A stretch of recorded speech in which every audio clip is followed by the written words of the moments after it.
ओम शांति। तो वैसा तो अभी 2023 विदाई लेने वाला है और 2024 आने वाला है। आज है 28 तारीख। तो हमें विशेष इस आने वाले साल में क्या पुरुषार्थ करना है, वर्तमान समय बाबा के क्या इशारे हैं, समय के साथ हमें क्या करना है, तो इस टॉपिक के ऊपर खास चर्चा करेंगे।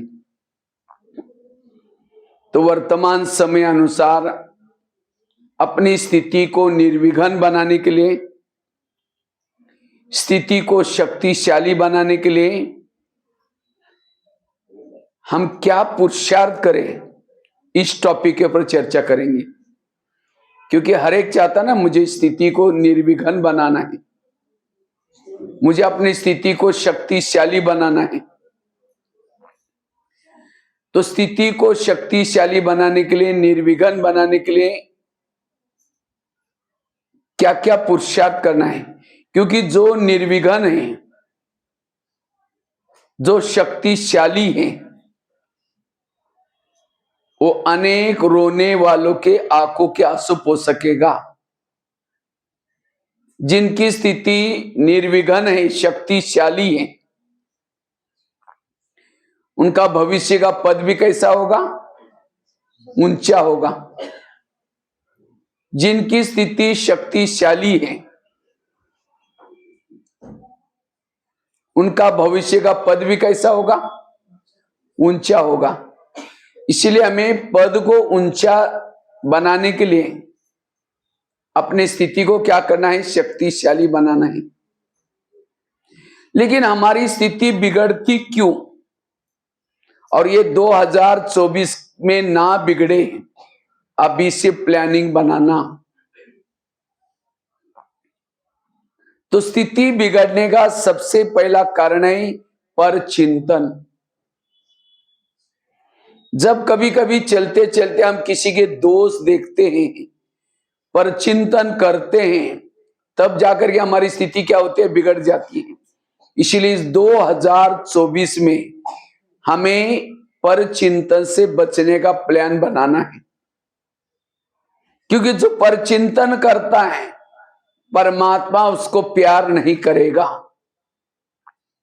अब किसी के घर में जाओ, उनके बच्चे भी बैठे, बाप भी बैठा है, बच्चों को कहेंगे बच्चा ठीक नहीं तो नालायक है, ऐसा है वैसा है, और बाप को कहेंगे आप बहुत अच्छे, आप कितने अच्छे हैं। बाप कहेगा तुम पहले यहां से भाग जाओ, तुमने मेरे बच्चों की गिलानी की, तो मेरे को अच्छा बोलता है। क्योंकि हर माँ बाप को अपने बच्चे क्या होते हैं? प्यारे होते हैं। इसी तरह कोई भैया है, भाभी है, पड़ोसनी है, भाई बहन है, सब किसके बच्चे हैं? बाबा के। अगर उन्हीं की गिलानी करेंगे और शाम को योग में बैठेंगे, मीठे बाबा, प्यारे बाबा, शांति के सागर, दया के सागर, बाबा कहेगा तुम पहले यहां से भाग जाओ, तुमने मेरे बच्चों की गिलानी की, तो मेरे को अच्छा बोलता है। इसलिए किसी के भी दोष ना देखना। अगर कोई सुनाता भी, सुनना भी नहीं है। ये प्लानिंग बनाओ। क्योंकि परचिंतन करने से, दोष देखने से, जिसका हम परचिंतन करेंगे उसके लिए भावना बिगड़ जाएगी। अगर एक व्यक्ति के प्रति भी मेरी भावना निगेटिव है, तो मेरे दिल में बाबा कैसे बैठेगा? मुझे लगता है एक 2 महीने पहले, 1.5 महीना पहले, एक बाबा की अव्यक्त वाणी रिवाइज वाली चली थी, संडे वाली। बाबा ने कहा कि परचिंतन, परदर्शन, परमत से मुक्त परोपकारी बनो। आज हम दूसरे के ऊपर उपकार क्यों नहीं कर पा रहे? सेवा का उमंग क्यों नहीं आ रहे हैं? क्योंकि खुद पर चिंतन करते हैं, परदर्शन करते हैं, परमत प्रमाण चलते हैं, तो परोपकार करने का उमंग किसको आएगा? और आएगा कैसे? अगर हम सेवा नहीं कर रहे हैं, इसका मतलब हम जरूर परमत प्रमाण चल रहे, परदर्शन कर रहे, परचिंतन कर रहे। इसलिए परचिंतन से बचने का प्लानिंग बनाना। क्योंकि परचिंतन करने से वायुमंडल खराब हो जाता है। हम थोड़ा सा दान पुण्य करते हैं, थोड़ा सा योग लगाते हैं, फिर अगर वायुमंडल खराब करेंगे, जितना कमाए उतना माइनस हो जाएगा, जमा कुछ भी नहीं होगा। अंधा पीस रहा है, कुत्ता बैठ कर गए, अब थोड़ा सा किया, अंधे को लग रहा है मैं तो बहुत पीस रहा हूं, लेकिन कुत्ता बैठ गया, उसको खा लिया। सारा दिन पर चिंतन किया, किसी के दोष देके जितना पुण्य किया गवाया, जमा कुछ भी नहीं। और हम तो गिनते उतना, हम मुरली सुन रहे, अमृत वाला उठ रहे, लेकिन इधर पर चिंतन से खत्म हो रहा है, वो गिन नहीं रहे। इसलिए पर चिंतन से बचना।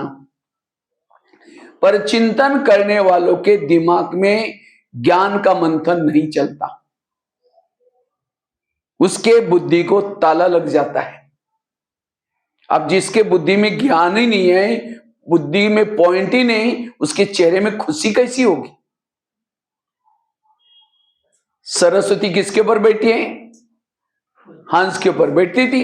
हंस अर्थात अंदर बाहर स्वच्छ।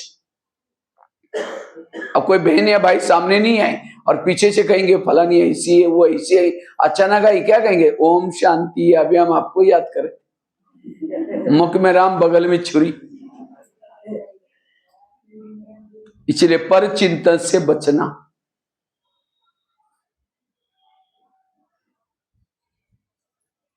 एक शिष्य था, भगवान के पास गया, कहता भगवान मैं जीवन में आगे बढ़ना चाहता हूं, मैं अपनी उन्नति करना चाहता हूं, कुछ परिवर्तन करना चाहता हूं। तो भगवान ने कहा ठीक है, मैं उसके लिए 2 थैले देता हूं। भगवान ने कहा एक थैले को तुम पीठ के पीछे रखना और दूसरे थैले को क्या करना? आगे रखना। और भगवान ने कहा जो पीठ के पीछे थैला है, उसके अंदर तुम्हारे आस पास पड़ोस में जो भी लोग रहते हैं, सभी की बुराई की चिटकियां बना के डालिए, लेकिन उस थैले को क्या करना? पीछे बांध करके पीछे रखना, ना देखना नहीं, ना किसी को सुनाना। और आगे वाला जो थैला है उसको बार बार हाथ डालकर चिटकी में देखना, वो तुम्हारे अंदर जो भी दोष है, तुम्हारे अंदर जो कमी कमजोरी है, उसकी चिटकियां बना के डालिए, उसको खुला रखना। जब भी तुमको फुर्सत आए, टाइम है, हाथ डालना, देखना मेरे अंदर क्या दोष है, उसको परिवर्तन करना। तुम्हें सुख मिलेगा, शांति मिलेगी, तरक्की कर सकोगे, सब कुछ होगा। जाओ। वो थैले लेके चला गया। लेकिन कुछ साल के बाद क्या करता हो? पीछे का थैला आगे किया और आगे का थैला, जैसे थैले उल्टी के वरदान उल्टे हो गए। फिर भगवान के पास आता है, कहता है भगवान मुझे सुख मिला ही नहीं, मुझे शांति मिली नहीं। भगवान ने कहा अच्छा, तुमको जो मैंने थैले थे उसको कहाँ रखा? कहता है भगवान मेरे से कई बार भूल हो गई, पीछे का थैला मैंने आगे किया था। भगवान ने कहा यही तुम्हारे दुखों का कारण। ये कहानी किसी और की नहीं, ये हमारी अपनी कहानी है। अगर इस 2024 में उन्नति करना चाहते हो, सुख शांति करना चाहते हो, तरक्की करना चाहते हो, तो दूसरे के थैले को क्या रखो? दूसरे की बुराई का थैला पीछे रखो। पीछे मतलब पीछे की तो दिखाई नहीं पड़ती ना, देखते हुए भी ना देखना। और अपनी बुराई को क्या रखना? आगे। लेकिन हम बाहर जाकर के क्या करते? कुछ समय के बाद, थोड़ा 1-2 महीना अटेंड जाए, उसके बाद फिर पीछे का थैला, थैले उल्टे करेंगे, जैसा 23 गया वैसा ही जाएगा फिर। इसलिए पर चिंतन से बचना। पर चिंतन करने से घाटा किसका हुआ? खुद का ही हुआ ना। आकाश में थूकेंगे तो कहाँ आएगा? अपने ही मुंह पर आएगा। पर चिंतन करने से अपना ही घाटा है। पर चिंतन करने से बुद्धि का ताला बाबा बंद कर देगा। मुश्किल से द्वापरीक्षर चिल्ला रहे थे प्रभु के पास जाके, हे प्रभु मेरे ताला खोलो, ताला खोलो। आकर के खोला और फिर पर चिंतन करेंगे, फिर ताला बंद कर देगा। बाबा ऊपर से देखा कि ये मध्य प्रदेश के कौन सी फैक्ट्री से धुआं निकल रहा है जो वायुमंडल खराब करे। जैसे गवर्नमेंट क्या करता है, जब फैक्ट्री से धुआं निकलता है तो गवर्नमेंट क्या करता है? उसको लॉक करते हैं। इसलिए ये भी ऑलमाइटी गवर्नमेंट बंद कर देगा फिर। इसलिए कई कहते भी हैं, जब हम आए थे ना ज्ञान में, बड़ा मजा आता था, अभी पता नहीं क्या हो गया, क्या हुआ? किसी के दोष देखना। जबकि बाबा कहते हैं बच्चे, हरे का पाठ अपना अपना है, हरे का ये अपना अपना है। कई कहते हैं मेरा पति मानता ही नहीं, बच्चे मानते ही नहीं है, इसीलिए मैं उसकी बुराई करते रहता हूं। जैसे वो नाटक होता है, नाटक में हर एक को स्क्रिप्ट होता है। अब जब स्क्रिप्ट होता है, जैसे डायरेक्टर स्क्रिप्ट लिख करके देता है वैसे डायलॉग बजाते हैं। इसी तरह पति की स्क्रिप्ट अलग है, बच्चे की स्क्रिप्ट अलग है, सास की स्क्रिप्ट अलग है, गाली भी दी। क्या समझो, वाह इन्होंने कितना अच्छा पार्ट बजाया, मजा आ गए। असली गाली नहीं दी, वो पार्ट है, उसको एक्टिंग किया है उसने। इसलिए पर चिंतन करने की आवश्यकता ही नहीं। पर चिंतन करने वाला ज्ञान से चला जाएगा। बाबा कई बार मुरली में कहते मेरे अच्छे अच्छे बच्चे थे, बहुत अच्छे ज्ञान योग करते थे, लेकिन आज वो है ही नहीं, चले गए। कहां गए, क्यों गए? उन्होंने यहां किसी के आकर के दोष देखा, वो यहां से। आपको तो नहीं जाना ना, जाना है किसको? अगर नहीं जाना तो पर चिंतन से बचना। वैसे तो माता ही ज्यादा पर चिंतन करती है, भाई लोग भी करते हैं, लेकिन माता ही थोड़ा, क्योंकि माताओं में सहन शक्ति ज्यादा है, कम है? नहीं, माता सहन तो बहुत करती है, लेकिन सहन करके उन बातों को अपने तक नहीं रखेगी।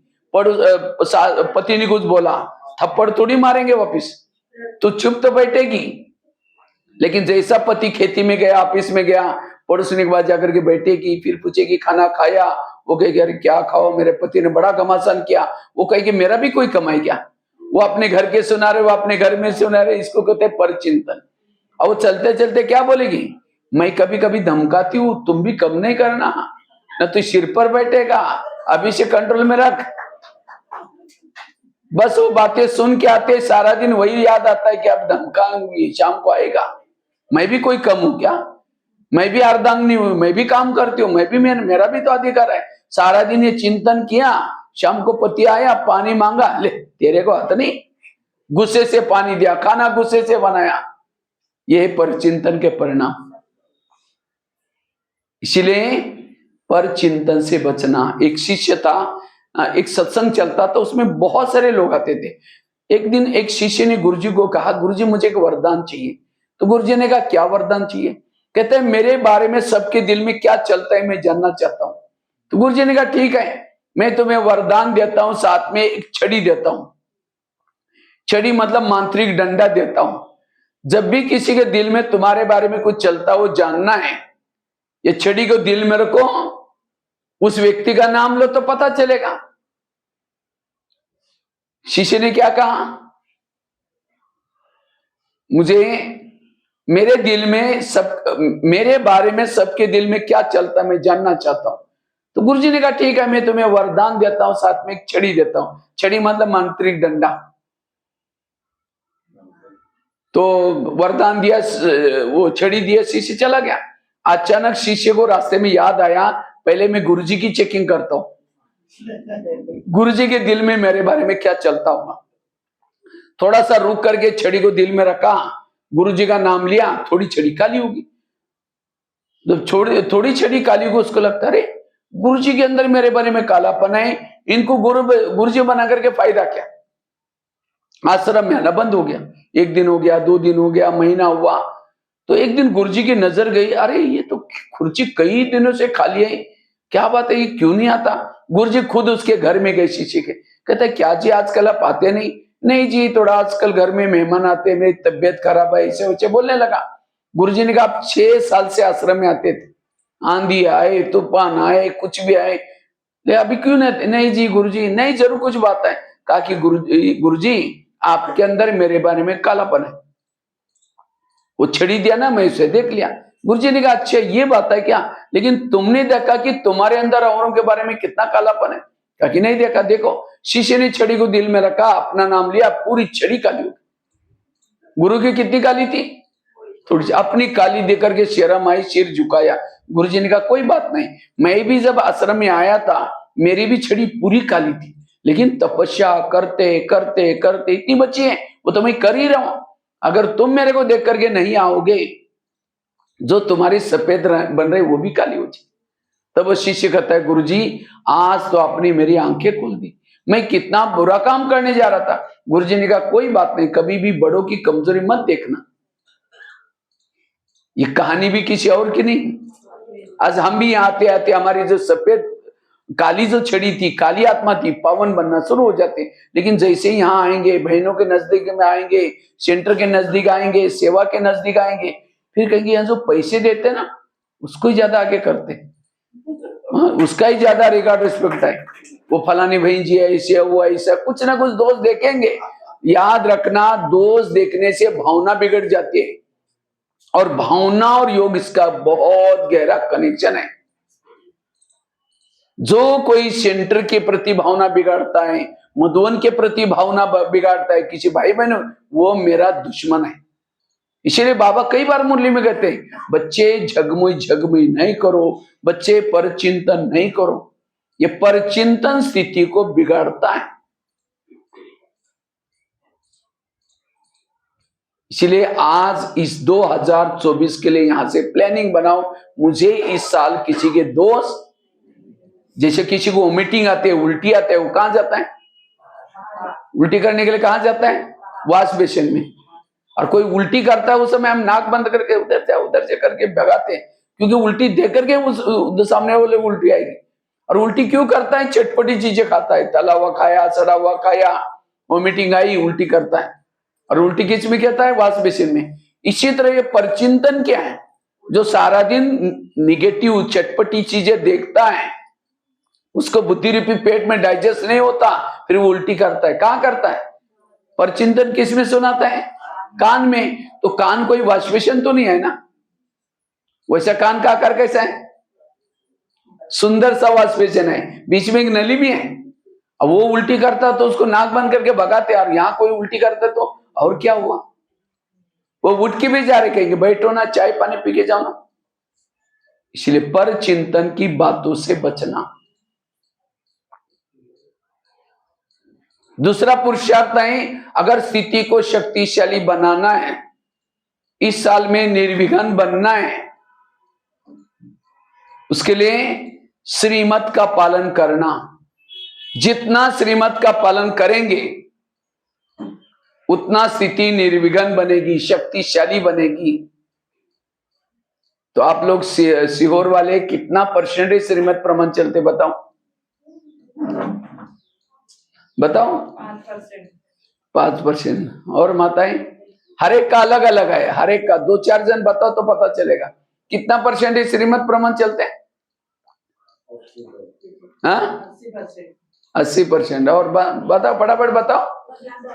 50%। हाँ, और 80%। और 75।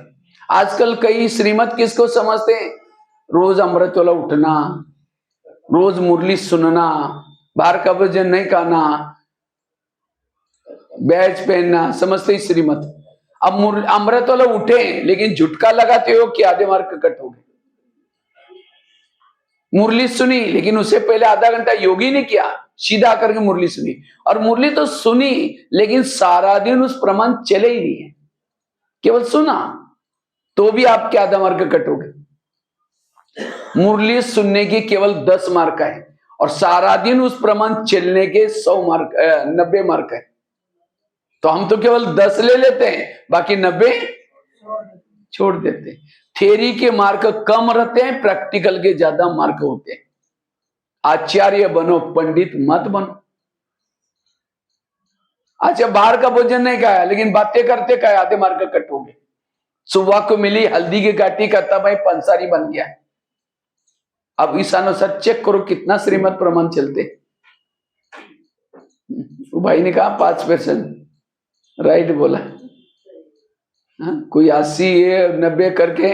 इसीलिए गहराई में उतरो, ज्ञान केवल सुनने तक नहीं रखो। एक एक श्रीमत, अगर आंखों से गलत देखा तो भी मार्क कट हो जाते हैं, कान से गलत सुना तो भी मार्क कट हो जाते हैं। इसलिए जितना गहराई में श्रीमत प्रमाण जितना चलेंगे उतना देवता जल्दी बन जाएंगे। लेकिन हम श्रीमत का उल्लंघन क्यों करते हैं? लोक लाज आते हैं। एक तो डोंट केयर, दूसरा लोक लाज। ये 2 मुख्य कारण है। चलता है, हम तो गृहस्थी में रहते हैं, हम तो नए नए हैं। अब पद के लिए क्या बोलेंगे? नए बोलेंगे, बाबा हम नए नए हैं, हम दास दासी या कुछ भी बनाओ। नहीं नहीं, लक्ष्मी नारायण जैसे बनना है। पद के लिए लक्ष्मी नारायण, और नियम प्रमाण चलने के लिए क्या कहेंगे? नए नए, गृहस्थी में रहते हैं। बाबा कहेगा बच्चे गृहस्थी में रहते हो, तुम दासी बन जाओ, कोई बात नहीं। दासी बनना तो पसंद नहीं ना, इसलिए श्रीमत प्रमाण, श्रीमत के गहराई में चलो। अभी भी तो बाबा की मुरली चली, बाबा ने तो अपवित्रता किसको कहा? अगर निगेटिव व्यर्थ सोचता है, ये भी है अपवित्रता। तो सारा दिन कितना निगेटिव सोचते हैं, इसको तो कोई अक्ल ही नहीं, ये तो गधा ही है, ये तो पागल ही है। गुस्से से बोलते हैं ना, तुम तो पागल ही, इसको कोई दिमाग ही नहीं है। ये क्या है? ये ब्राह्मणों के शब्द है, ये देवी के शब्द है। दिमाग ही ने वरदान दे दिया उसको, जो हाई था वो भी गया उसका दिमाग। पागल नहीं तो भी पागल शब्द बोल के पागल बना दिया उसको। अक्ल थी, अक्ल ही नहीं बोल दे, ये हमारे शब्द नहीं है। देवता बनने के लिए जा रहे, इसलिए एक एक कुछ समय के पहले बाबा की इसी के ऊपर भी मुरली चले, हमारे बोल कैसे चाहिए, ये भी अपवित्रता है। तो श्रीमत का पालन, हर श्रीमत का जितना पालन करेंगे उतना आपके जीवन में अलौकिकता नजर आएगी। किसी को ज्ञान सुनाने की जरूरत नहीं, अगर श्रीमत प्रमाण चलो, आपका देखना उठना दूसरे को अलौकिक लगेगा। आज कई माताएं जब घर में जाते, घर वाले क्या बोलते हैं, मुसीबत आ गई, कहां देवी है। और देवी को देख करके आज कई माताएं कहते हैं, मेरा पति मुझे पवित्रता के लिए तंग करता है, मेरा बच्चा शराब पीता है। ये सारा अगर घर में होता है, इसका मतलब गलती उनकी नहीं, गलती किनकी है? आपकी खुद की, खुद की स्थिति। एक मंदिर में एक मूर्ति है तो भी शराबी शराब पी करके जाने के लिए डरता है, चप्पल बाहर उतार करके लोग जाते हैं, बोलने की भी जरूरत नहीं, वो तो एक ये है। लेकिन आप चैतन्य में देवी का पाठ बजाने करके आई हुई आत्मा उस घर में है, तो आपके घर में ऐसा शराब पीता है, नशा करता है, क्यों? इसका मतलब आपकी खुद की स्थिति पावरफुल।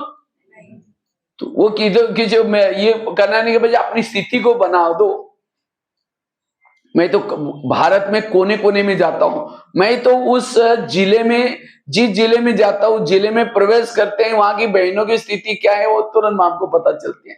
वहां की पब्लिक, वहां की हरी भरी ये दुनिया, वहां का लोग, इसी से पता चलता है, क्योंकि बहनें उस गांव की ग्राम देवी। मैं एक बार, मैं दिल्ली पांडवन में रहता था, गुलजार दादी किचन में चक्कर लगाती आई, तो मेरे को पूछा, भगवान भाई तुम्हारी स्थिति ठीक है? मैंने कहा हाँ दादी ठीक है। नहीं कुछ गड़बड़ी है? नहीं नहीं। हमने कहा दादी बहुत अच्छा है, अमृत वाला हो रहा है, मुरली रोज सुनता। नहीं कुछ गड़बड़े हैं?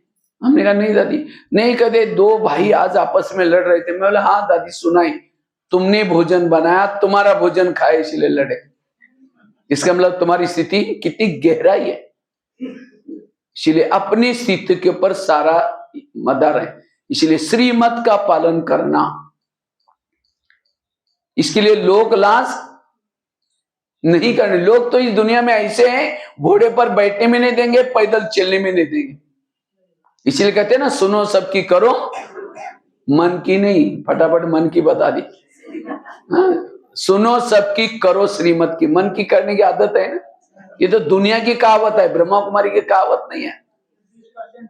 न मन मत, न परमत, न जनमत, श्रीमत। और जितना श्रीमत प्रमाण चलेंगे, सीता कमजोर क्यों बनी? श्रीमत का उल्लंघन किया उसने, श्रीमत में मन मत मिक्स किया। ये तो साधु है, अगर इसको भिक्षा नहीं देंगे नाराज हो जाएगा, श्राप देगा। इसी तरह हम भी क्या करते, किसी के घर में जाते हैं, बेचारा नाराज हो जाएगा, अगर इनका खाना नहीं खाएंगे तो ये हो जाएगा, दुखी हो जाएंगे। इसके लिए क्या किया? श्रीमत में मन मिक्स। अब उसको तो राजी किया, भगवान को। इसीलिए भगवान को राजी करो, भगवान तो नाराज नहीं होगा, आपका तकदीर नाराज हो जाता है। इसीलिए श्रीमत, अगर यहां आएंगे लोग क्या बोलेंगे, अरे क्या ब्रह्मा कुमारी जाते, सफेद ड्रेस पहनते, श्रृंगार नहीं करते, फैशन नहीं करते, बाहर का खाना नहीं करते, ये कोई लाइफ है क्या? अरे खाओ पियो मौज करो। ठीक है, कल से आना बंद कर दो, एक पैंट पहनो, बाल खुले करके, सिगरेट लेकर के गली में घूमो फैशन करके। लोग क्या कहेंगे, अरे ये क्या अवतार बनाया? कोई पूजा पाठ करो, कुछ भक्ति करो। ये करे तो भी बोले थे, ये करे तो भी। इसीलिए कहते सुनो सबकी करो श्रीमत की। इसलिए श्रीमत प्रमाण चलना, बाबा कहता है माया मेरी बेटी है और तुम मेरे कौन हो? बच्चे हो। तो माया और आपका रिश्ता क्या है? भाई बहन का। कोई भी बहन भाई को थप्पड़ मारते, कब मारते हैं? जब वो बाप का कहना नहीं मानता तो बहन थप्पड़ मारते, गया भैया ज्यादा होशियारी कर रहे हैं। इसी तरह माया भी हमारे जीवन में क्यों आते हैं? जब हम श्रीमत का उल्लंघन करते हैं तो माया बहन आकर के थप्पड़ मारते, कहते भैया ज्यादा होशियारी करेंगे, आप अमृत वाला कर रहे हैं, रोज मुरली सुन रहे हैं, श्रीमत का पालन, तो माया तो ताली बजाती है, वाह मेरा भैया कितनी अच्छी कमाई कर रहे हैं। इसलिए इस वर्ष के लिए हर श्रीमत प्रमाण चलने का अटेंशन देना है। मुझे रोज अमृत वाला उठना है, मुझे रोज मुरली सुननी है, मुझे रोज शुद्ध भोजन। जब श्रीमत प्रमाण चलेंगे कोई भी विघ्न, जैसे कोई भी माँ बच्चों को प्यार करते हैं, कब करते हैं? जब वो बच्चा माँ का कहना, सवेरे जल्दी उठाती है, अच्छे कपड़े पहनाते हैं, कई डायरेक्शन देते हैं, देखो बेटा कपड़े गंदे नहीं करना, पढ़ना, लड़ना नहीं, झगड़ना नहीं। और बच्चा जाता है, लड़ता है, झगड़ता है, कपड़े गंदे करके आता है और शाम को आकर के मम्मी मम्मी करता है। मम्मी किचन से देखे कि मैंने जो उसको कहा करके आया, नहीं करके तुम चिल्लाते, मैं ठीक हो, जाएगी जगह 2 थप्पड़ लगा देगी। इसी तरह बाबा भी हमारी माँ है, सवेरे जल्दी उठाते हैं, फरिश्ता ड्रेस पहनाते हैं, कई डायरेक्शन देते हैं, बच्चे आत्मा समझना, पर चिंतन न करना, मेरे याद में रहना, बाहर जाकर के हम उल्टा करके आते हैं। और जब शाम को आएंगे बाबा बाबा कहेंगे, तो जैसे मम्मी किचन से देखते, बाबा भी परमधाम के खिड़की से देखता है, मैंने उसको कहा करके आया, नहीं करके बोले तुम चिल्लाते, मैं यही ठीक हूं। फिर कहते बाबा का प्यार ही नहीं मिलता। अगर नहीं मिल रहा है तो दाल में जरूर कुछ काला है, जरूर आपसे कुछ नियम मर्यादा टूटी है। इसलिए श्रीमत प्रमाण जितना चलेंगे उतना निर्विघ्न बनेंगे, शक्तिशाली बनेंगे। तीसरी बात है, अगर मुझे निर्विघ्न शक्तिशाली बनना है, आत्माभिमानी बनने का पुरुषार्थ इस वर्ष में ज्यादा से ज्यादा करो। क्योंकि आज हमारे ब्राह्मणों के जीवन में जो समस्या है, क्या क्या समस्या है? योग नहीं लगता, और क्या समस्या है? मेरे संस्कार नहीं बदलते, और क्या समस्या? मुझे सहन नहीं होता। ये सारी समस्याओं की जड़ है देह का भान। इसीलिए अगर सारी समस्याओं का समाधान करना है, संस्कारों को बदलना है, सहनशील बनना है, योग लगाना है, आत्माभिमानी बनो। ये आत्माभिमानी का पहला लेसन सो अंतिम लेसन है। आत्माभिमानी स्थिति में रहने से ही देवताओं के संस्कार और देवताओं की संस्कृति हमारे अंदर आएगी। जैसे जिस घर में लाइट नहीं है वहां क्या रहता है? भूत रहते हैं। कई दिनों तक लाइट ही नहीं जली, कोई रहता ही नहीं, तो क्या हो जाएगा? फिर एक भूत आएगा, दूसरा आएगा, तीसरा आएगा, पूरा बंगला क्या बन जाएगा? इसी तरह जिस शरीर में आत्मा का भान नहीं है, तो धीरे धीरे द्वापर के बाद क्या हो गया? अंधेरा होता गया और काम का भूत प्रवेश हुआ, क्रोध का, लोभ का। अब सभी का शरीर भूत बंगला है। किस समय कौन सा भूत जागृत हो जाएगा कोई भरोसा नहीं है। तो भूतों को भगाने के लिए क्या करो? जैसे पहले जमाने में गांव गांव में कहते थे भूत रहते थे, लेकिन आजकल भूतों का लगभग नाम निशान क्या हो गया? खत्म, क्योंकि लाइट हो गई। इसी तरह जितना ही आत्मा का लाइट जलाकर रखेंगे शरीर में, आत्म अभिमानी बनेंगे, कोई भी कड़े संस्कार, कोई भी आपकी बुरी आदतें सारी खत्म हो जाएंगी। इसलिए आत्मा का पाठ पक्का करो, निर्विघ्न बनेंगे, शक्तिशाली बनेंगे। वास्तव में सहन शक्ति का कोई पुरुषार्थ नहीं है। बीज बोया ही नहीं, पानी डाला ही नहीं, तो वृक्ष आएगा नहीं। जब वृक्ष नहीं होगा तो उसको फल भी नहीं। इसी तरह आत्माभिमानी का बीज बोया ही नहीं, स्मृति का पानी दिया ही नहीं, तो आपके जीवन रूपी वृक्ष में नम्रता, धैर्यता, सहनशीलता, ये गुण रूपी फल कैसे आएंगे? इसलिए इस वर्ष में ये आत्मा का पाठ बार बार पक्का करना है। और अंतिम समय जो विघ्न आएंगे, परिस्थिति आएंगी, उन परिस्थितियों पर जीत प्राप्त करने के लिए आत्मा का लेसन पक्का चाहिए। क्या क्या परिस्थिति आने वाली है? खान पान की परिस्थिति आएंगी, इविल सोल्स की परिस्थितियां बहुत आएंगी। इविल सोल्स एक दूसरे के अंदर प्रवेश करेंगे, उससे बचने के लिए आत्मा का भान चाहिए। आपस में कर्मों के हिसाब किताब वाले सीन आएंगे। कई हमारे 63 जन्मों के जो हिसाब किताब वो भी आएंगे, लेकिन इन सभी तमाम प्रश्नों के अंदर इसके अंदर अच्छा लाडोल बनने के लिए आत्मा का भान चाहिए। जैसे राम रावण का युद्ध चलता है, राम रावण का एक सिर काटता है, फिर दूसरा काटता है, सिर कट तो जाते हैं, दोबारा जुड़ जाते हैं। जब विभीषण आकर के राम के कान में 2-3 बातें सुनाई, ये ऐसा नहीं मरेगा, नाभि में तीर लगाओ, और जब नाभि में तीर लगाया तो रावण क्या हो गया, मर गया। आज हम भी रावण को मारने में कभी काम का गला काट देते हैं, महीना 2 महीने के बाद फिर जुड़ जाता है, फिर काट देते हैं, फिर जुड़ जाता है। तो आज आपके कान में एक बात सुना रहा हूं, अगर रावण को मारना है, सारे विकारों को परिवर्तन करना है, तो नाभि में तीर लगाओ। नाभि अर्थात देह का भान। इसलिए बाबा हर मुरली में कोई भी मुरली उठाओ, बच्चे आत्मा समझो, आत्माभिमानी बनो, बाबा इस लेसन के ऊपर बार बार अटेंशन खिंचवाता है, क्योंकि ये महत्व का लेसन है। इसके बिना हमारे अंदर परिवर्तन, सबसे बड़ा विकार कौन सा है, देह का भान। देह का भान सबसे बड़ा विकार है। इसलिए आत्मा की मेहनत करनी है। जो आत्मा के स्वरूप में रहता है, किसी के दोष दिखाई नहीं पड़ेंगे। आत्म अभिमानी स्थिति वाला रास्ते में चल रहे हैं, आंखें खुली है, कान खुला है, देखते हुए न दिखने की अवस्था। वो रात को सोया है, उसका योग लगा हुआ है। आत्म अभिमानी वाले को ना डर लगेगा, ना भय लगेगा। ये गीत है ना, यही कही बाबा नजर नहीं आते। किसको नजर नहीं आते, देह भान वालों को बाबा नजर। अभी जाने वाले हैं मधुवन में, आप लोग टिकट तो बनाए, सारी तैयारी कर रहे हैं, लेकिन उस सारी तैयारी से भी महत्व के आत्म अभिमानी बनने की तैयारी।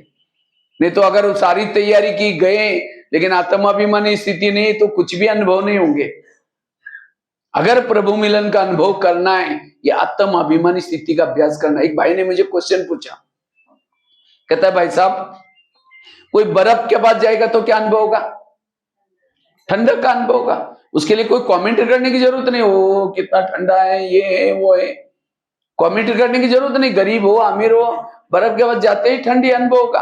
अगर कोई आग के पास जाएगा तो गर्मी का अनुभव होगा, उसके लिए भी कोई कमेंट करने की जरूरत नहीं। अगर कोई सर्वशक्तिवान परमात्मा के पास जाकर के बैठेगा तो क्या अनुभव होगा, हाँ, शक्ति का, शांति का।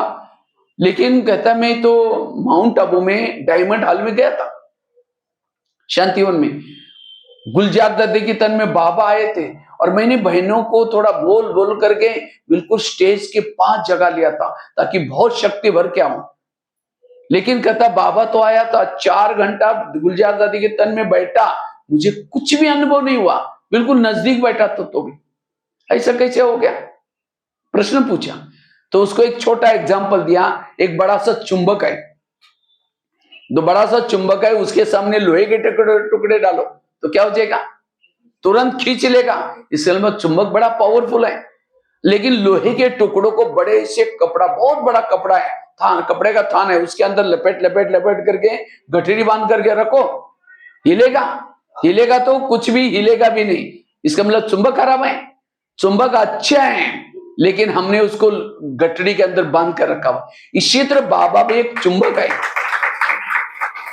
सर्वशक्तिवान है, लेकिन बाबा के सामने देह बांध के कपड़े में लपेट करके बैठेंगे, क्या अनुभव होगा।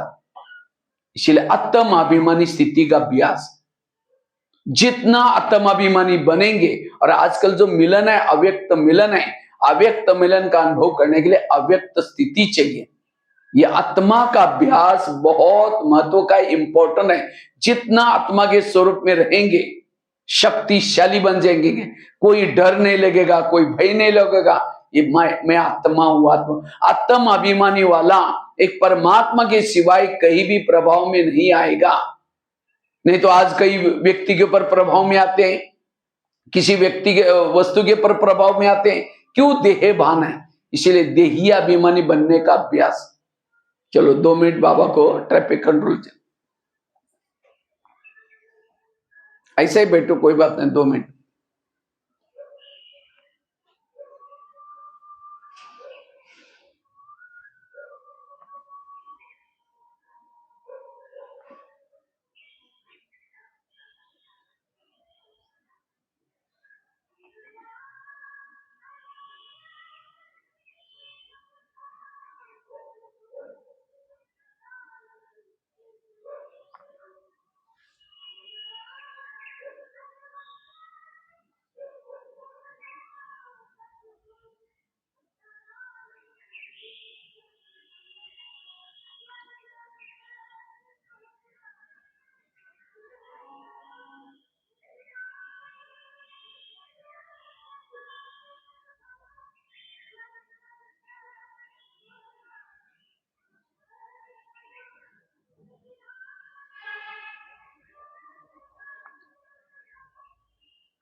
शांति। तो बता रहे थे आत्म अभिमानी स्थिति का बहुत बड़ा महत्व है।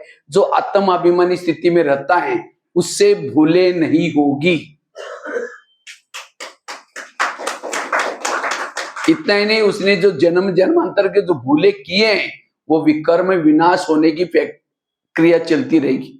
उसकी सारी इंद्रियां उसके वश में रहेगी।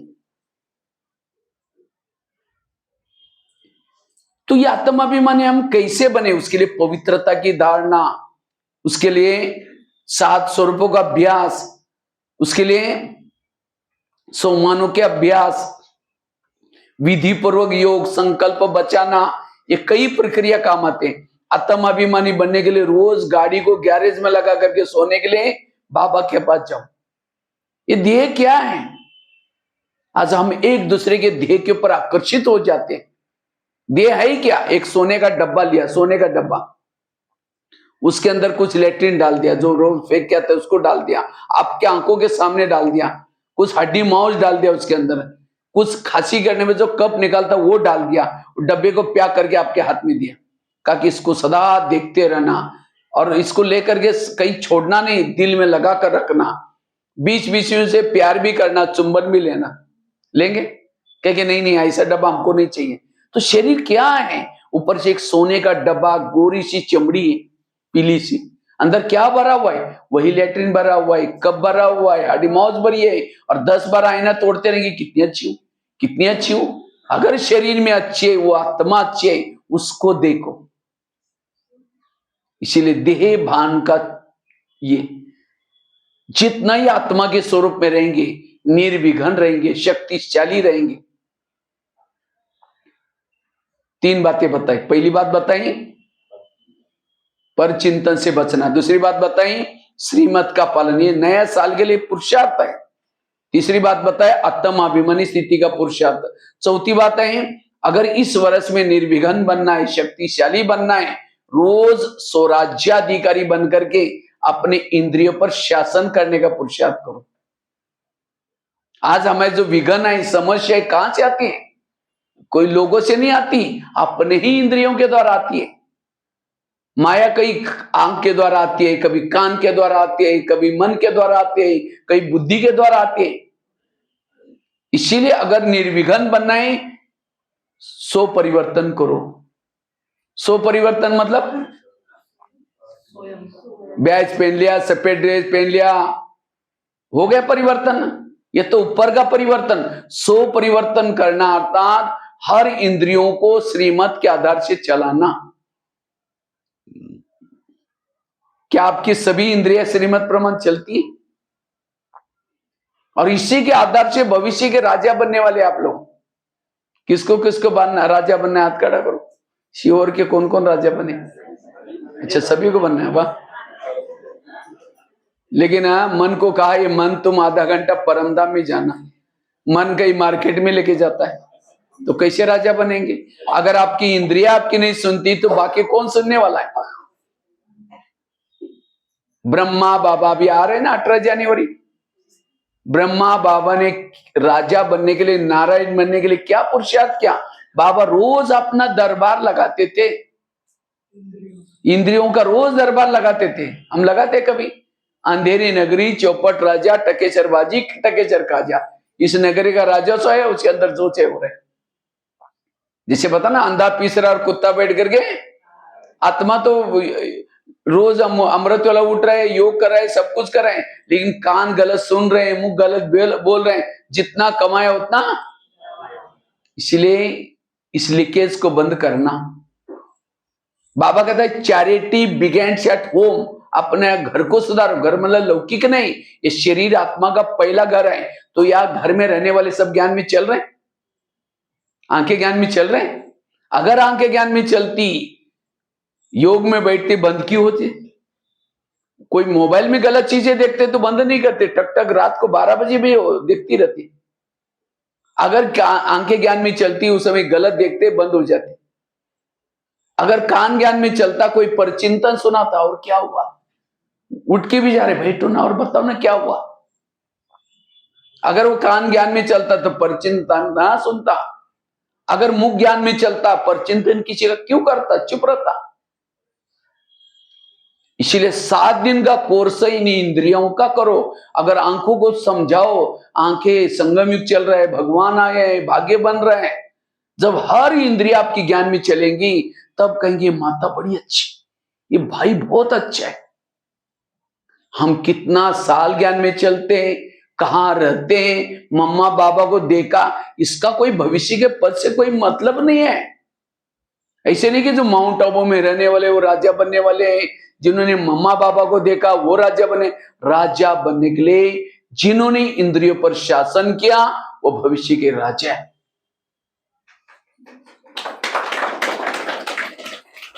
इसलिए अपना परिवर्तन करो। ये समय किसी को देखने का नहीं है, ये समय और कुछ करने का नहीं है। अपने आप को बदलाव लो। राजा कौन बनेगा, दासी कौन बनेगा, साहूकार कौन बनेगा, सिस्टम है। कोई ज्ञान में चलता है, धन से सेवन नहीं करता, ज्ञान दूसरे को नहीं सुनाता, इंद्रियों के अधीन है, वो क्या बनेंगे, दास दासी। दास दासी वो बनते जो उदास रहते हैं। और उदास कौन होता है, इंद्रियों के अधीन वाला को कभी खुशी, हारा हुआ कभी खुश नहीं रह सकता।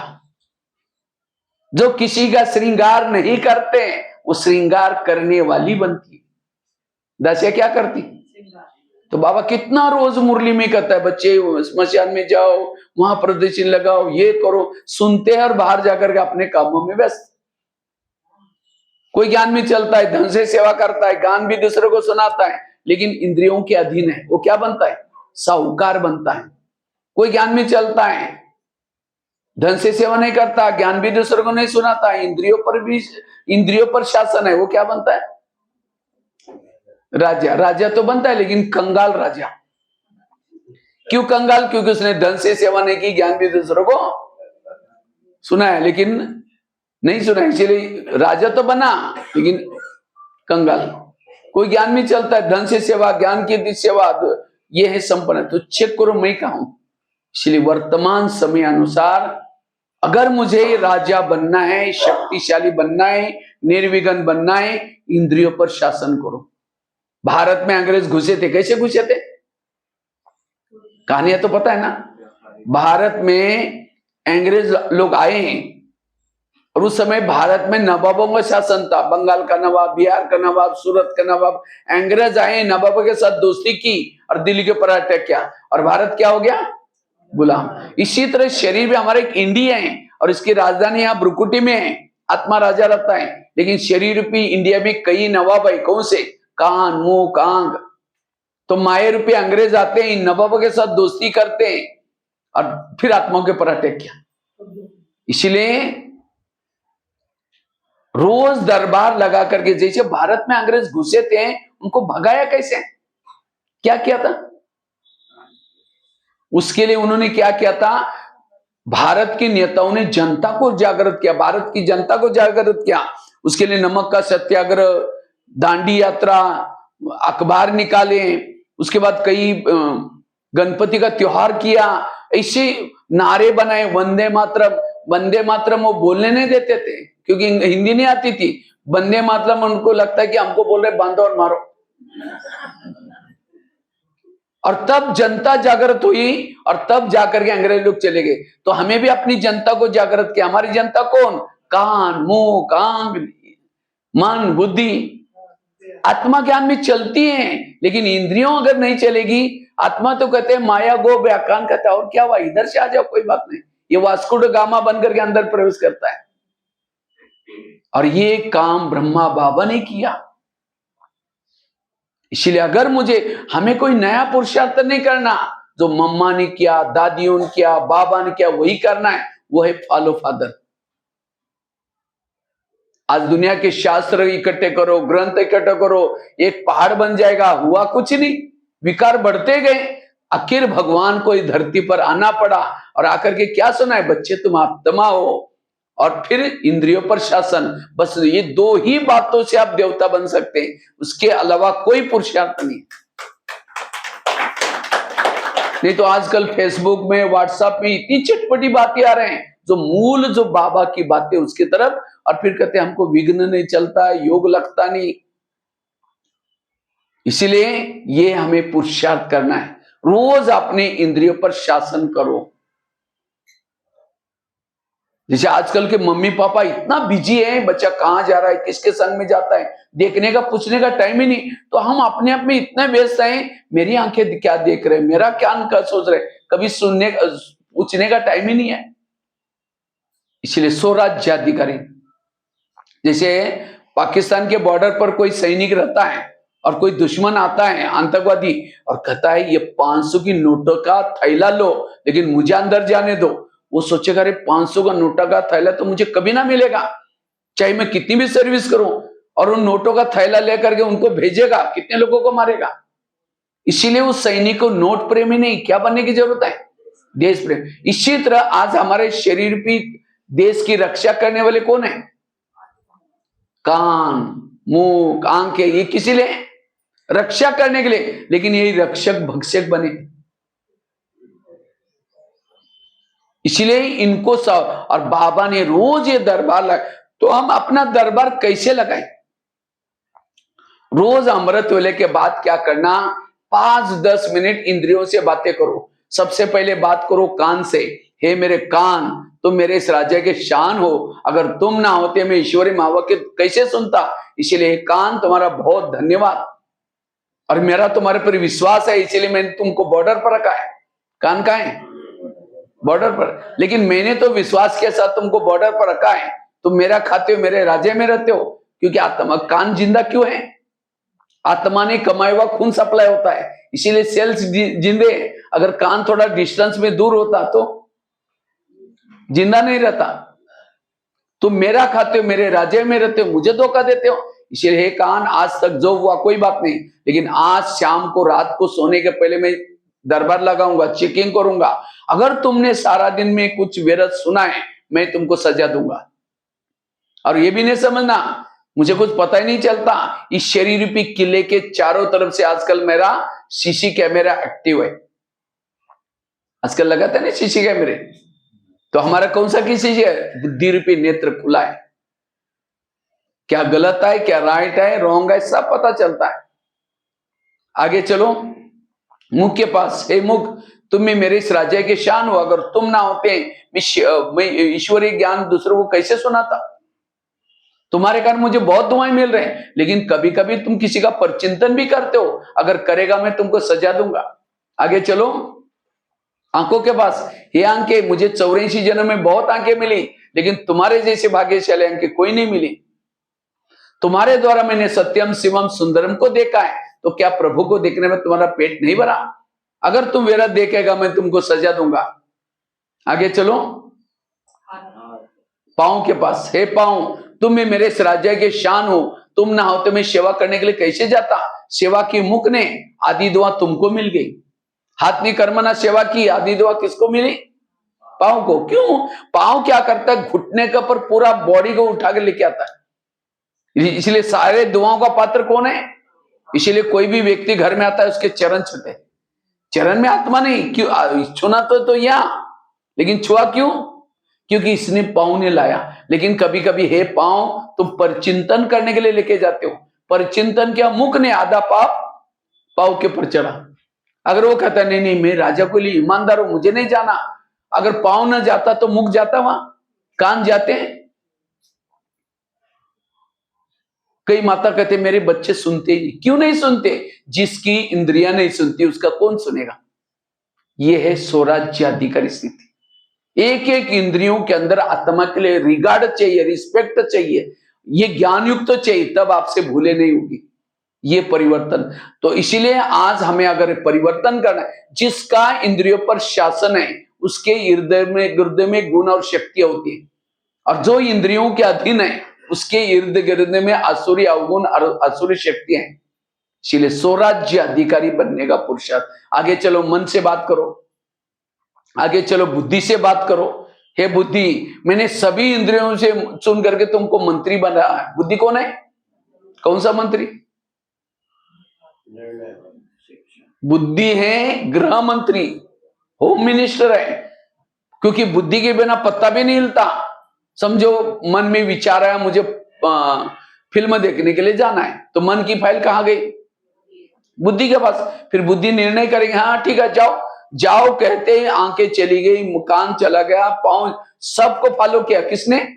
बुद्धि को फॉलो किया सभी ने। तो हे बुद्धि, मैंने तुमको मंत्री बनाया, को पूरा कारोबार दिया, और तुमने कोई ऐसे गलत निर्णय लिया जो मेरी पूरी राजाई चली गई। क्या मैंने तुमको इसीलिए रखा? अगर तुम गलत निर्णय करेगा मैं तुमको सजा दूंगा। ये है पुरुषार्थ। ये देवता बनने का सबसे इंपॉर्टेंट लेसन। लेकिन आज हमारे इसके तरफ ध्यान, कभी दरबार लगाते नहीं। सामने से कोई आता है, मन कहता है बेकार है, अच्छा नहीं, आत्मा बोलता भी नहीं मन, है मन तुम क्यों बोल रहे हैं? बाबा तो हर एक को कहता है मीठे बच्चे, और तुम उसके लिए बेकार। खबरदार अगर मेरे आत्मा भाई के लिए ऐसे सोचा तो। यही जागृतता। कुछ भी बोल रहे, कुछ भी देख रहे, और ज्ञान तो सुन रहे। इसलिए इस वर्ष में ये दरबार लगाने का पुरुषार्थ करना।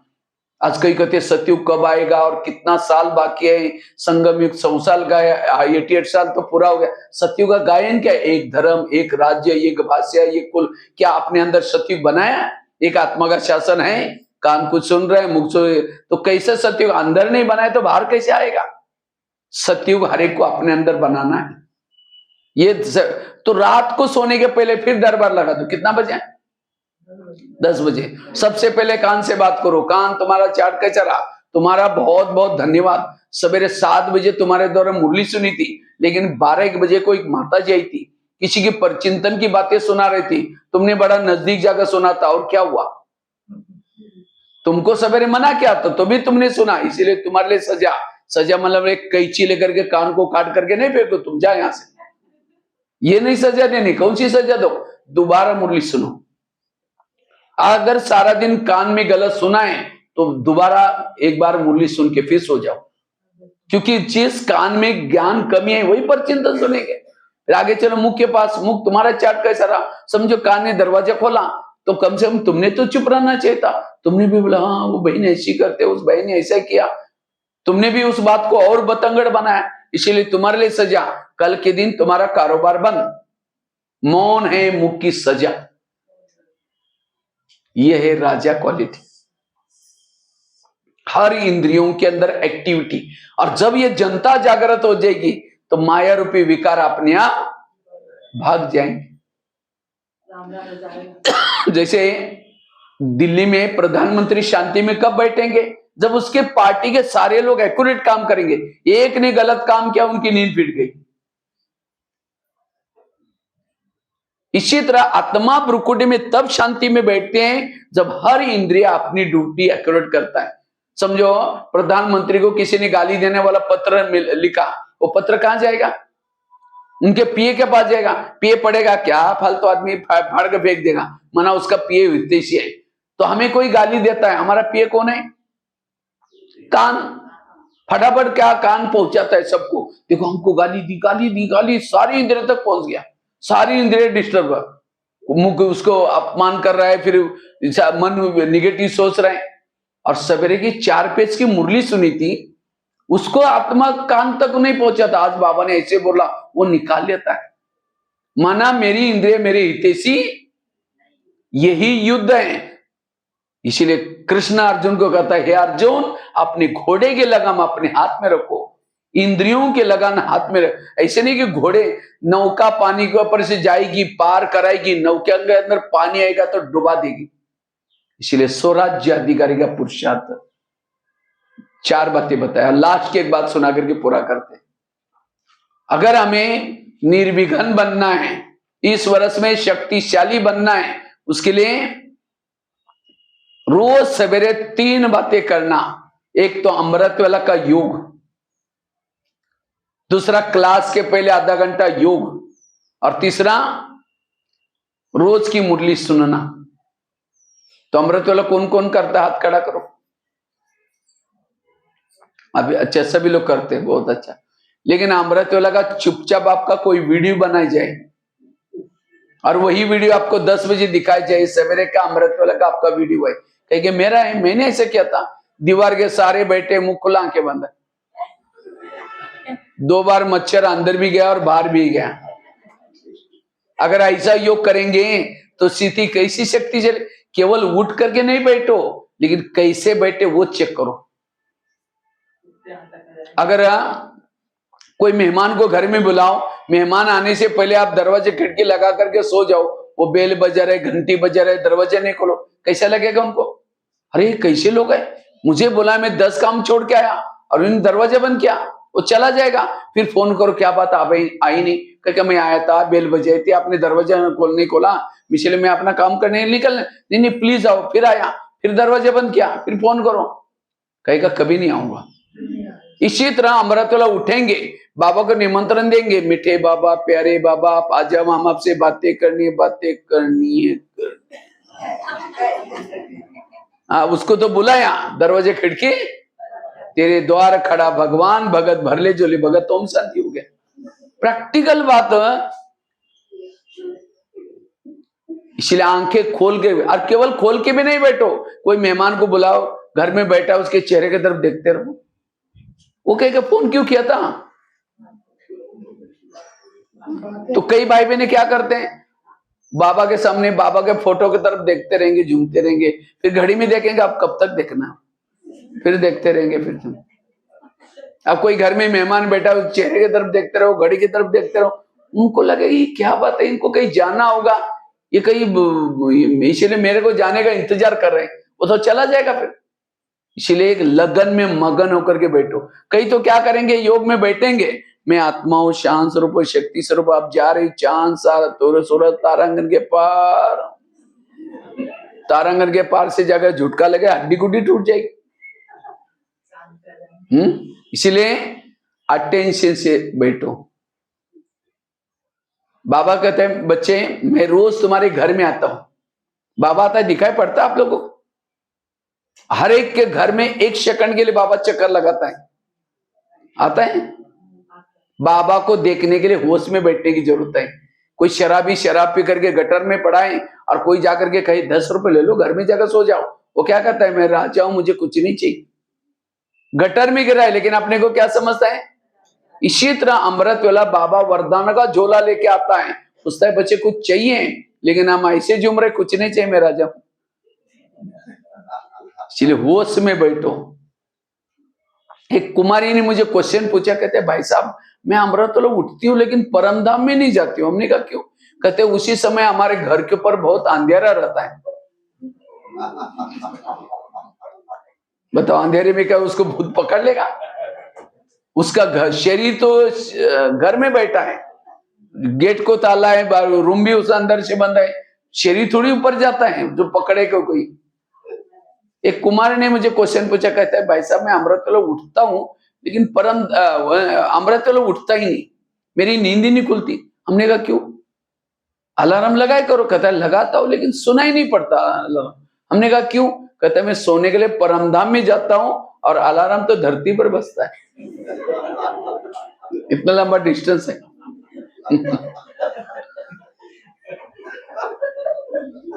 देखो कैसे कैसे क्वेश्चन करते हैं। इसलिए बाबा कहते बच्चे अमृतवेला, कई तो क्या करेंगे, अमृत समझो क्लास के पहले ही आ रहे योग लगाने के लिए, आते आते रास्ते में देखा कि बहुत अच्छा सब्जी वाला जा रहे हैं, आज शाम को इसकी सब्जी बनाते, पहले सोचे कि जाकर योग करेंगे, जाते से लेके आएंगे, लेके जाएंगे। फिर यहाँ आकर के बैठे, लाल लाइट चल रहा है, गीत बज रहा है, शुरू करके मैं आत्मा हूँ, शांत स्वरूप, शक्ति स्वरूप। फिर सोचा अरे वो झोला तो लाए नहीं, थैला तो लाए नहीं, सब्जी कैसे लेके जाए? फिर कहे ठीक है कोई उसके पास प्लास्टिक का झोला तो होगा, मैं आत्मा हूँ, शांत स्वरूप, शक्ति। फिर सोचे कि गैस के ऊपर जो दूध रखा था शायद मैंने बंद किया या यहाँ आने के चक्कर में ऐसे चालू है, चलो कोई बुझा देगा, मैं आत्मा हूँ, शांत स्वरूप, शक्ति स्वरूप। फिर सोचे कि घर में तो मेहमान आने वाला था, मैंने रात को सोचे भी था कि उनके लिए छोले बनाए, लेकिन रात को तो भिगो ही नहीं बातों बातों में, चलो छोले कुछ और बना देंगे, मैं आत्मा हूँ, शांत स्वरूप, शक्ति। लाल लाइट की सफेद लाइट योग कटाए। अब बताओ अगर ऐसा योग करेंगे तो हमारी स्थिति गई। इसलिए योग में बैठते समय लगन में मगन होकर के बैठो। अगर आप मोबाइल को चार्जिंग करने के लिए प्लग में डालते रहेंगे, तार निकालते रहेंगे, डालते रहेंगे, निकालते रहेंगे, क्या बैटरी चार्ज होगी क्या? इसी तरह हम भी मन बुद्धि बाबा में लगा रहे, कभी निकाल रहे, कभी लगा रहे, ये निकलने का, ये घर की बात याद आ रही कुछ। इसलिए अटेंशन से योग में बैठना और तब जाकर के हमारे योग में पावर आएगी, ज्वाला स्वरूप योग होगा। तो अमृत वेला अच्छी, उसके बाद अमृत वेला अच्छी क्यों नहीं होती? क्योंकि सोने के पहले ढीली अवस्था में सो जाते हैं। बाबा गुड नाइट, अब रात को सोए, दिन में सोए नहीं थे, घर में मेहमान आए थे, ऐसे करके सो जाएंगे, फिर अमृत वेला ढीली होगी। इसलिए इस वर्ष में अमृत वेला अच्छी करना है। और दूसरा, रोज क्लास के पहले आधा घंटा योग। क्लास यहाँ कितना बजे होती है?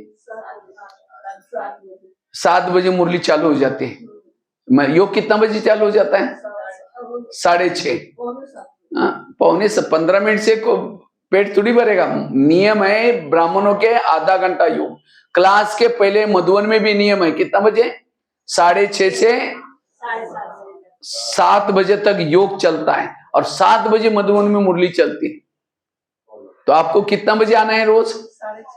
6:30 बजे। कौन कौन आता है 6:30 बजे? हाथ खड़ा करो। बाकी यही राजा बन गए। हाँ? क्लास के पहले जो योग नहीं करेगा, मुरली उसके कोई काम की नहीं।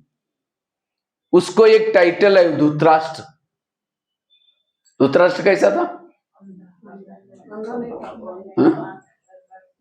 अंधा मतलब आंखों के अंधा नहीं, पता है कि रॉन्ग है, पता है कि नहीं करना चाहिए, ज्ञान तो है, लेकिन पावर नहीं, ताकत नहीं कंट्रोल करने की। पता है ये विकार है, ये बुराई है, तो भी ताकत क्यों? बिना योग करके मुरली सुनिए।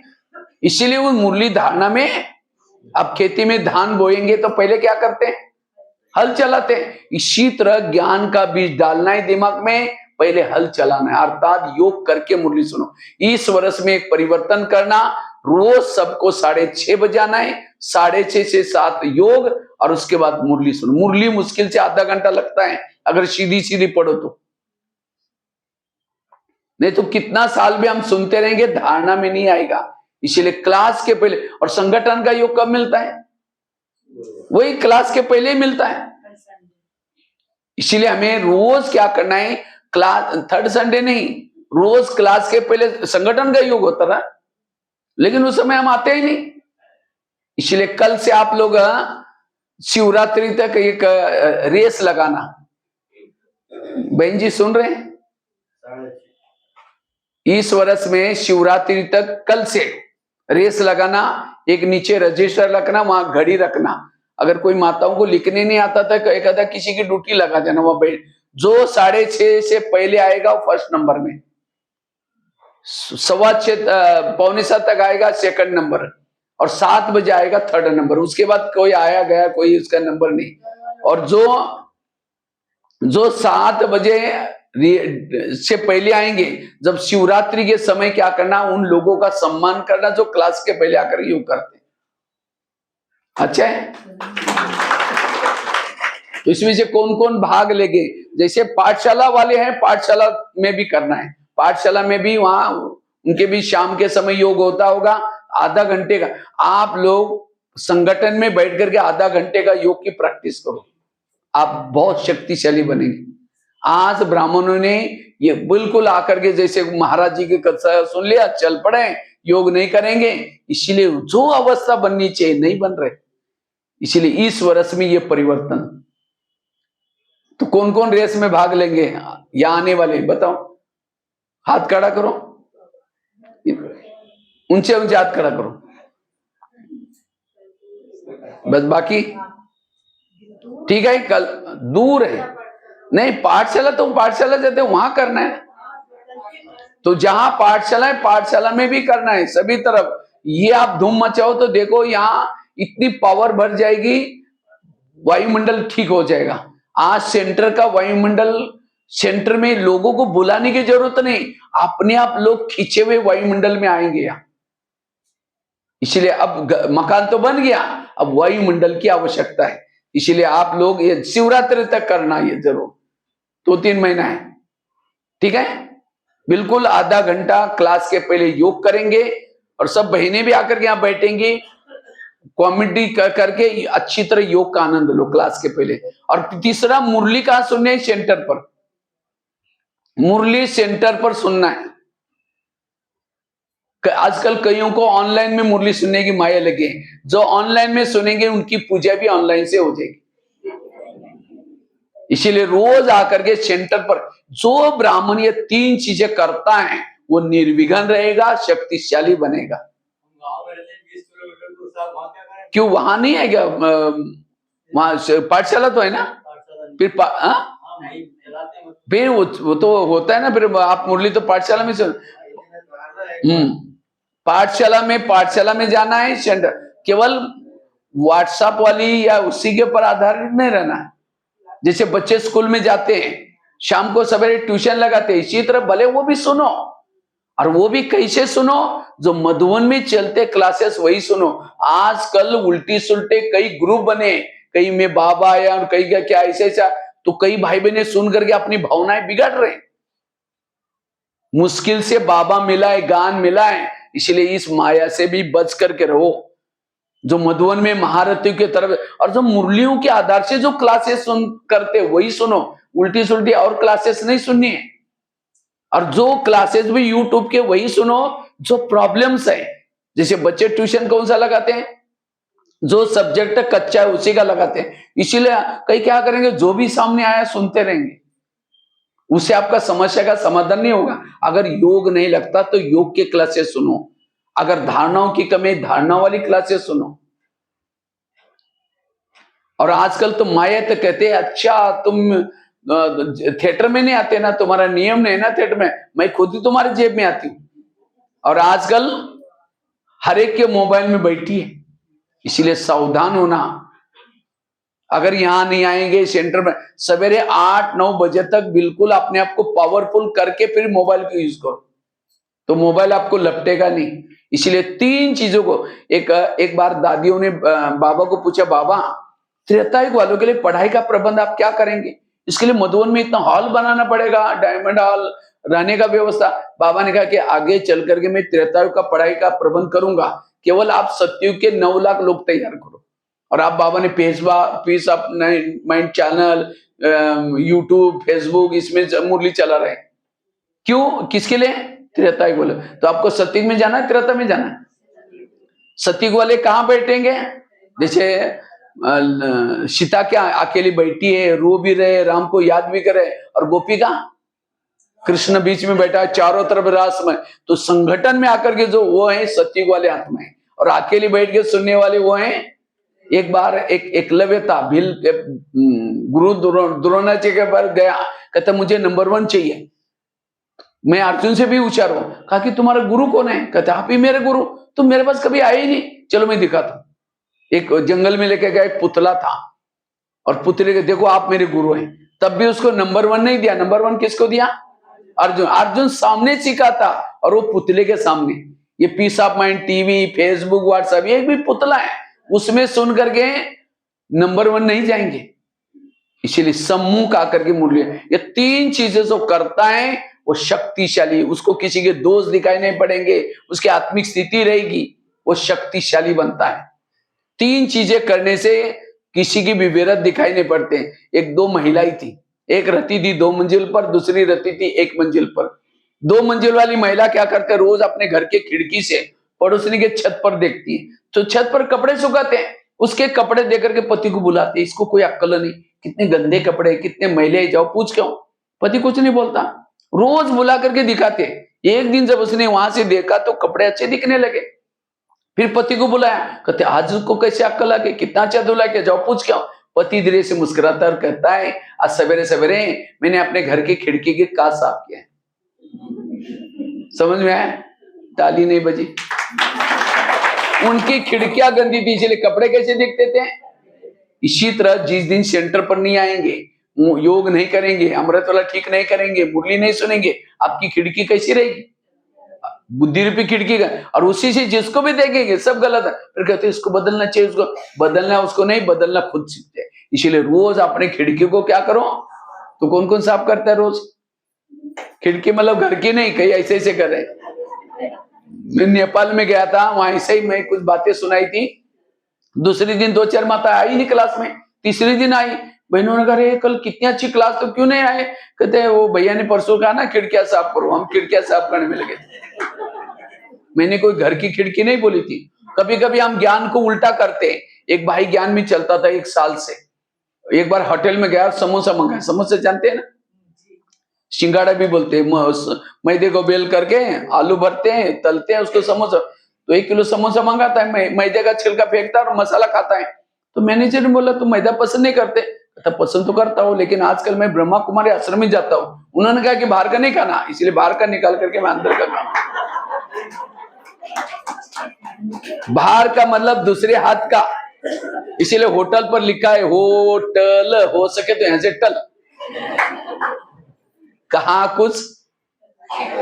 इसीलिए रोज अपने खिड़की को क्या करो, तो ये 5 बातें। पहली बात बताई, पर चिंतन से बचना, उसके लिए छड़ी वाली कहानी, थैली वाली बात बताई, कान में उल्टी नहीं करना। दूसरी बात बताई, श्रीमत का पालन, उसके लिए लोक लाज नहीं करना है, एक्यूरेट श्रीमत का पालन। तीसरी बात बताई, आत्माभिमानी स्थिति में रहने की धारणा। चौथी बताई, रोज स्वराज्य अधिकारी बनकर के एक इंद्रिय पर शासन करना। और 5वीं बात बताई,